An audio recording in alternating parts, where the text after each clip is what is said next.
My 3 daughters all decided to put being a mother on hold. I'm devastated that I might not get to be a grandmother. The author starts out by describing her 3 children. The first doesn't plan to have biological children. It sounds like this daughter is interested in the foster system and wants to take care of children who do not have homes. The second child, however, is where you get a clear picture of the mom's POV. She writes that daughter would like to become a mom someday and is considering perhaps one pregnancy, but like her sister, she believes adoption is the best course to parenthood. However, as an LGBTQ plus person, she also recognizes that motherhood, whether through a biological child adoption or combination of the two, could be out of reach due to expense and possible discrimination. The fact that the mom is able to hear that, internalize that, then write that for Business Insider without taking a beat to say, you know what? Good point.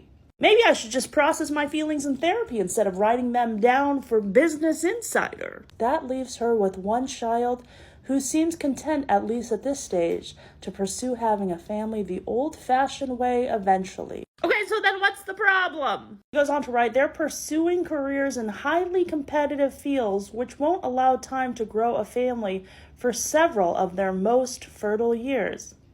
Okay, this woman literally wrote, each of my kids thought this through and arrived at the right decision for them. Yay! Yay! Yay is all you should be saying. As a mom, your job is to help your kids do exactly this. Have your kids think things through and arrive at the right decision for them. She goes on to talk about how she had a hard time getting pregnant. She says, I finally gave birth to these 3 little people who infused my life with meaning. Going as far as to say, desperate to become a mom, I basically subjected myself to medical torture to achieve it.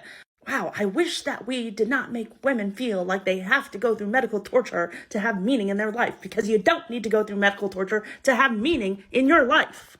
And then she says, so my own children feeling so differently about the prospect is hard to wrap my brain around. It's hard to wrap your brain around the fact that your children don't want to go through medical torture just to have meaning in their life. Maybe they found meaning in their life already. After putting us through this whole journey, she finishes the article by saying, however, I realize my children don't owe me anything. Okay, well then why is this article not titled, My Children Don't Owe Me Anything? But then the last line says, so while I may be privately nursing my wounded soul over my lost grandchildren, I know I'll also find the strength to support my kids' very personal decisions.